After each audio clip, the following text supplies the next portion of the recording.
time I came to China was in winter, one of those few weeks when it snows in Shanghai. I hadn't brought my warmest winter coat, so the cold was going straight through to my bones.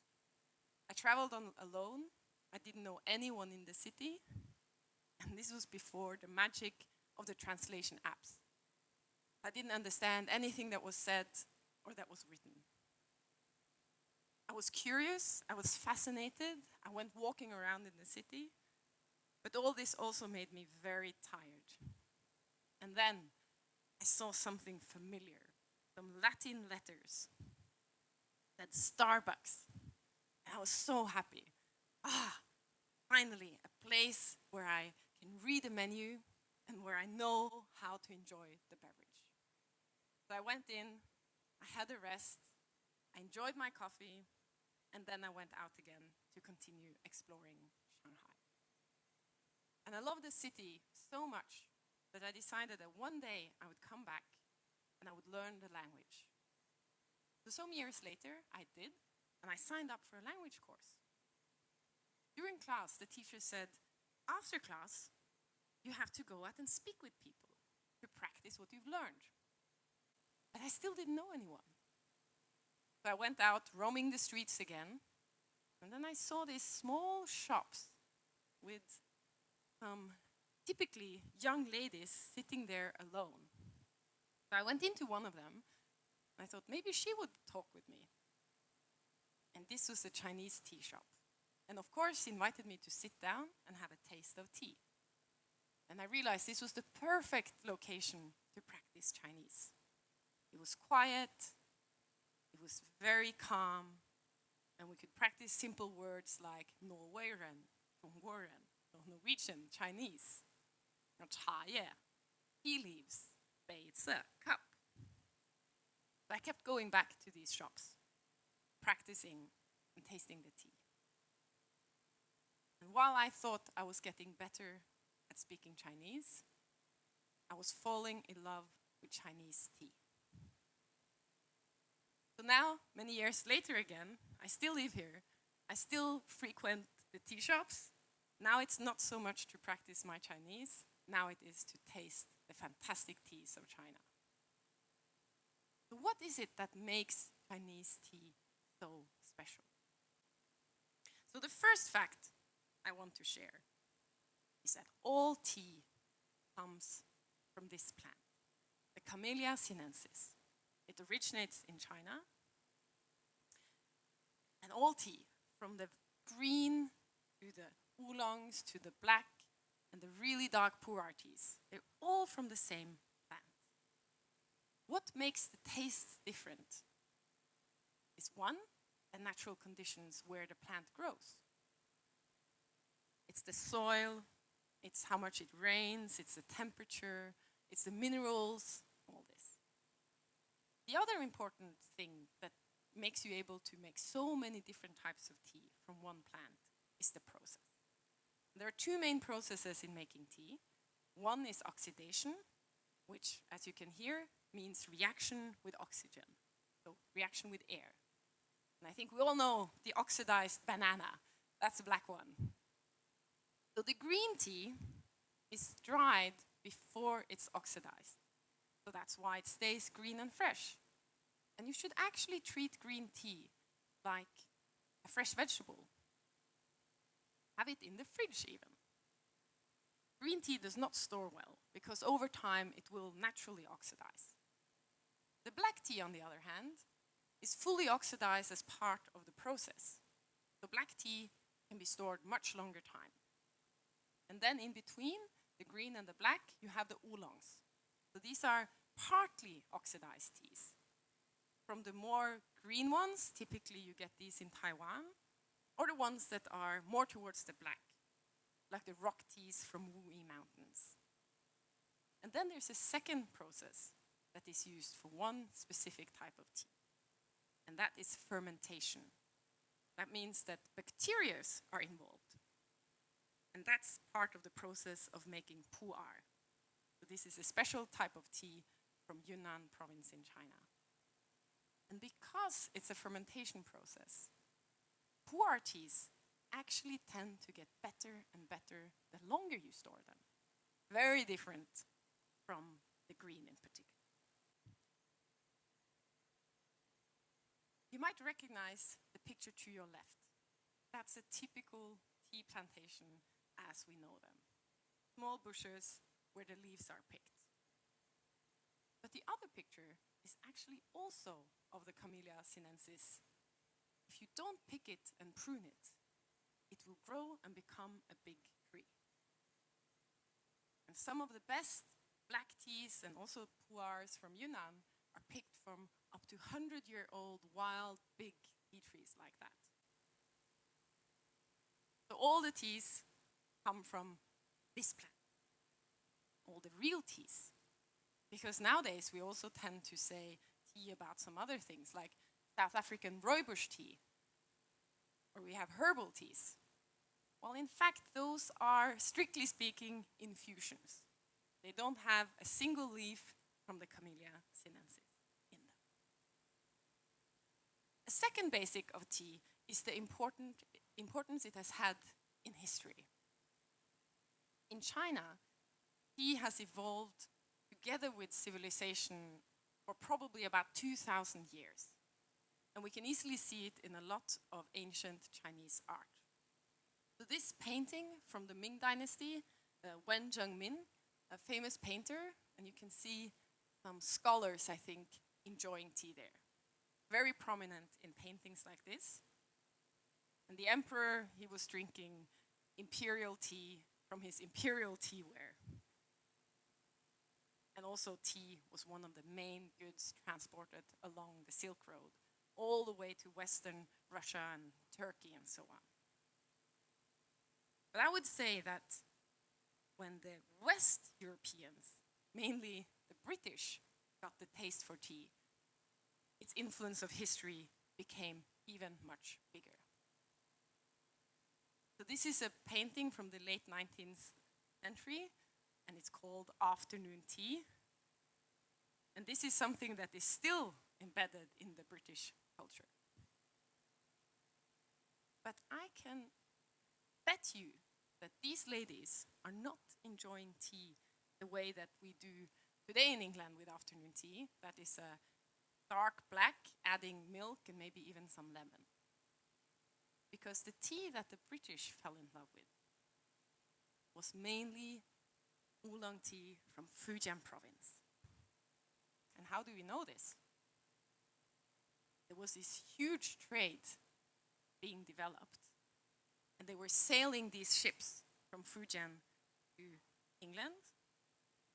And this picture from 1866 is actually called the Great Clipper Race, because this developed into a race to get the fastest possible to London, because the first shipment of tea would get the highest prices. And if you look closely at this painting, there's actually a small ship behind. So this is depicting the race with these special ships called the tea clippers, built to transport the tea. Another reason I know that it's very likely that those ladies were drinking tea from Fujian, we can hear it in the name in English, tea. In Mandarin and Cantonese, the word for tea is cha, and that's very similar to what is called in Russian and Turkey, and also in Portuguese, chai or cha or similar. So the countries where, or the languages where tea is called something similar to cha, it was either introduced via the Silk Roads, then Mandarin, or through trade from Guangdong, so with Cantonese, which is the case for Portugal. However, as I'm talking about tea, obviously in English, the word comes from somewhere else. In Fujian province, in a local Hakka dialect, the word for tea is te. So this trade was starting mainly from Fujian. Of course, the British love for tea has a darker side to it. They loved it so much, and they traded so much, that it became a national economic problem. the trade imbalance between the British Empire and China was very favorable to China. The Qing dynasty was filling up its coffers with silver that the British paid for the tea. And the problem was that the Chinese were not really interested in buying anything from the British until the British came across one product in their Indian colony, opium. And the British started selling opium into China illegally to balance off this trade. And they were very successful at it. Of course, the Qing government was not happy about this. And this was the start of what we know as the Opium Wars, which ended in the tragic burning of the Summer Palace in Beijing. And after that, the Qing had to give in to the demands from the British, which included making opium legal and also access to a lot more trade with China. A third basic introduction to Chinese tea is about how to brew it. I'm sure many of you have been invited to a Chinese tea ceremony, and you've been baffled by all the little small cups and pots and the process of pouring water multiple times. Personally, I do not like the word tea ceremony at all. It makes it sound like it's for a special occasion, or almost religious, while actually this way of brewing tea, it's all about bringing out the best flavors from the leaves. There are three important factors when brewing tea. One is the amount of leaves you use. The second is the temperature of the water. And the third is how long you let the leaves steep in the water. By using small pots, you can control all these factors much better, because you can constantly pour the water several times and you can control the water temperature so you know what temperature the leaves are brewing.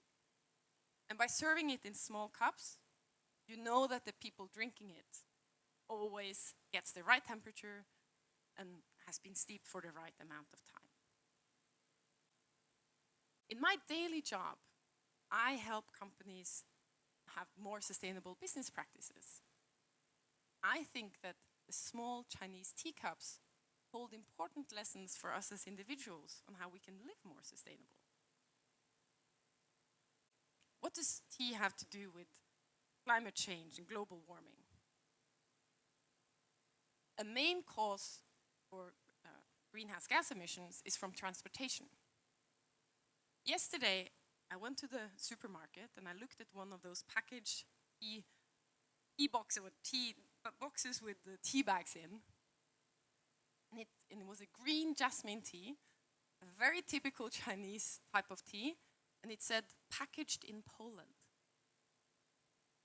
So this tea has probably been produced in Asia, then shipped to Europe, then packaged in Poland, and now it's being re-imported to China and sold in the supermarket. That is a lot of unnecessary carbon emissions.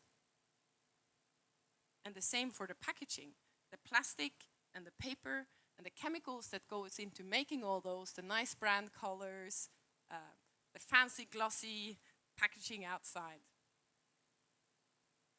By drinking local produced loose leaf tea, a lot of this is not a problem. What about poverty? Does tea have anything to do with poverty? The poorest people in the world are typically farmers. When they produce for these big brands, they are pushed on margins. They have very little left over. If I had bought that package in the supermarket yesterday, most of my money would have gone to the supermarket and the tea brand and their owners, American, Europeans, maybe with a bank account in Switzerland. When I buy my Chinese loose leaf tea directly from a village in Fujian, all my money goes to the village in Fujian. So I'm supporting some local communities there. And then to this modern lifestyles we have, with all this stress. Can tea help us there as well? When I come home after a long day in the office and I'm tired, and all the noises of Shanghai is outside. I sit down and I feel. I let the body tell me, what kind of tea do you want to drink today? And then all these interesting things comes into play. Because I start thinking about, what's in season now? Is this the season for a fresh, new green tea? Or maybe it's the season to drink a white tea that might help if I'm feeling I'm getting a bit of a cold. Or maybe I want a really dark, rich boire. And then I think about, which pots do I want to use? Do I want to use a fun one, a classic one? Which cup do I want to use?